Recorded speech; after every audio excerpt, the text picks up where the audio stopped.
पढ़ेंगे French revolution and the idea of nation. तो देखो फ्रेंच रिवॉल्यूशन जब हुआ था तो उस चैप्टर में हमने क्या पढ़ा था, उस चैप्टर में हमने पढ़ा था कि जो फ्रेंच थे उन्होंने क्या किया था, जो लुईस 16 उधर के किंग थे उन्हें डिफीट किया था, फिर पावर किसके हाथ में आ गई थी, पीपल के हाथ में आ गई थी।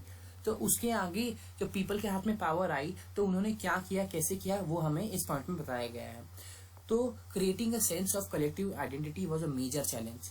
तो देखो कलेक्टिव आइडेंटिटी मतलब मैं समझा देता हूँ, सबके अंदर एक जैसी सोच लाना। और देखो अब एक कंट्री तो इन्हें बन गई है, पीपल के पास पावर आ गई और एक कंट्री बन तो गई है, लेकिन कंट्री को कंट्री बनाना, कंट्री को चलाना, ये सब आइडिया लाना पड़ेगा। तो वो कहाँ से आएगा, तो इन्होंने बहुत सारे रूल्स रेगुलेशंस लाए, डेमोक्रेसी लाई अपने स्टेट में।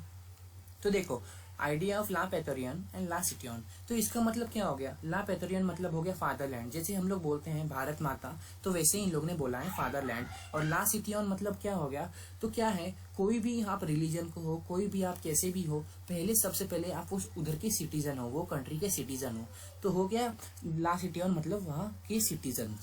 तो इससे क्या पता चलता है कि अब उधर के सब लोग इक्वल है। A new flag the try colour flag, तो उन लोग ने एक फ्लैग भी इंट्रोड्यूस कर दिया, ट्राई कलर फ्लैग इंट्रोड्यूस कर दिया, ताकि और वो बता सके कि सब इक्वल हैं। इलेक्शन ऑफ स्टेट जनरल, उसके बाद नेशनल असेंबली। तो इलेक्शन ऑफ स्टेट जनरल मतलब पहले का ये होता था जब क्या था, लुईस 16 राजा था, लेकिन अब उन लोग ने नेशनल असेंबली बना दी है। तो उन लोग का वो एक सिंबल है गवर्नमेंट का, सिंबल का।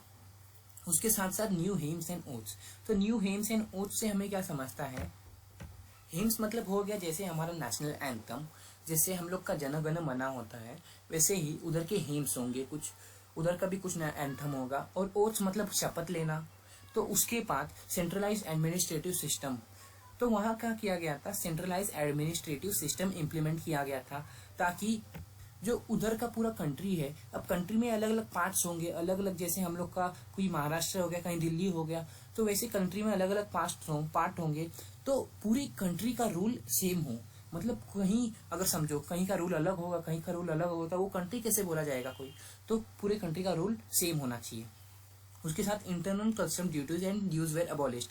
तो जैसे मैंने बताया कि छोटी छोटी कंट्री के कि जो छोटे छोटे स्टेट्स होंगे, तो उसका जो अब टैक्स होगा ना, देखो पहले क्या होता था, जब लुईस 16 थे तब क्या था, टैक्स कहीं जगह पे अलग होता था, कहीं जगह पे अलग होता था, लेकिन पूरे कंट्री में अब क्या होगा, टैक्स सेम होगा। और साथ ही साथ जो पुरानी जो सबके ड्यूज हैं वो भी माफ किए जाएंगे। Uniform system of weight and measurement. अब वेट एंड मेजरमेंट का एग्जाम्पल देके मैं समझाता हूँ।